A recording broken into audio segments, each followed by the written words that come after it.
1910. La primera etapa se le puede denominar crisis del Porfiriato.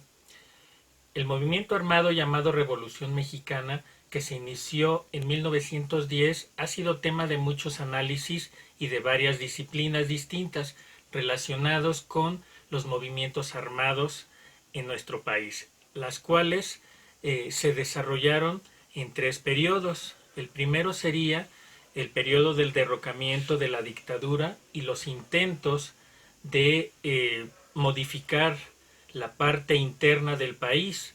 La segunda sería la época más larga, que sería el derramamiento de sangre, devastación durante obviamente la guerra civil, en el cual obviamente fueron alrededor de 10 a 11 años, un poco más menos. La tercera etapa, que es la más compleja porque se inscribieron dentro de la Constitución todos los tópicos que se dieron dentro de la Revolución. Cuando en septiembre de 1910 se conmemoraba el centenario de la independencia mexicana, la dictadura gozaba en apariencia de buena salud. Díaz terminaba su mandato, su séptimo mandato como presidente constitucional. Llevaba casi 34 años de ser dictador en el país, a punto de iniciar su octavo periodo. La nación evidentemente estaba en una situación compleja, en una profunda devastación económica, en el cual no se presenciaba en ese centenario que se conmemoraba con bombo y platillo. Sin embargo, el gobierno de Díaz no se decía, o se decía de manera abierta, que era una dictadura, sino más bien aquí el asunto es que era una dictadura, pero sabíamos que el dictador era Porfirio Díaz y que su dictadura podría ser buena o mala. Si era buena en el sentido estricto de que evidentemente dejaba el capital extranjero entrar a nuestro país y los dividendos obviamente iban a manos de pocas manos, de pocos grupos en el poder. Y obviamente si era malo, evidentemente era porque no había en ningún momento alguna parte en el cual pudiera dar un ápice para que hubiera una oposición democrática.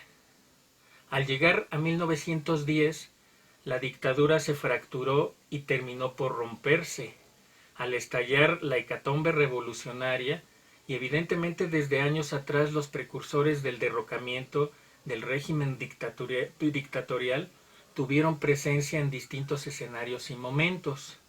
La influencia de los hermanos Flores Magón, sin duda, dentro del Partido Liberal Mexicano, que se le conoce como el PLM, tendrían una ideología anarquista y que obviamente influyó en todo momento dentro del país y dentro de las estructuras opositoras.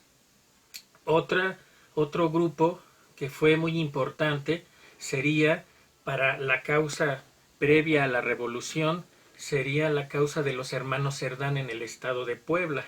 Obviamente la figura de los hermanos Cerdán tuvo una presencia política en donde evidentemente fueron aplastados y asesinados en el estado de Puebla por dicha dictadura.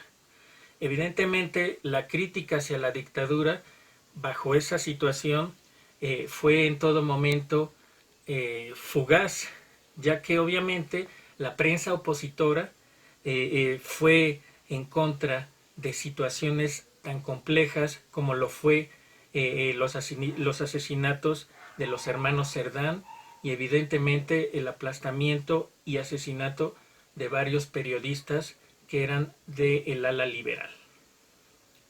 La antesala de lo que sería en lo posterior el estallido armado en todo el país, primero en el norte y luego en el sur, se vio reflejada en su totalidad cuando la prensa opositora proyectó los distintos sucesos de los pequeños estallidos en los municipios, por ejemplo, de Tomochic y Temozachic en el estado de Chihuahua, en la zona de los Yaquis en el estado de Sonora, las huelgas, por ejemplo, de Río Blanco y Cananea en 1905, en Cananea, Sonora y en Río Blanco, Veracruz, son, digamos que, las pequeñas o primeras sublevaciones armadas de regiones tan limítrofes o tan lejanas a la Ciudad de México, y que obviamente existía dentro de esos municipios una trayectoria de lucha que sin duda marcaron los primeros indicios que la dictadura estaba por sufrir fracturas de gran importancia. El poder y el prestigio del anciano dictador, que en apariencia tenía una sana y vigorosa salud a pesar de sus 80 años, se creía que su gobierno era invulnerable a los ataques y que el país tenía un futuro pacífico, pero sin duda alguna estaba equivocado, ya que el país tenía en su totalidad un escenario de guerra civil que comenzó desde años atrás de 1910, y el pretexto fue solamente Francisco I. Madero al publicar la sucesión presidencial en 1910. Esta fue publicada en 1909, cuyo sentido político era hacer una crítica al frente de la dictadura porfirista. Muchas gracias.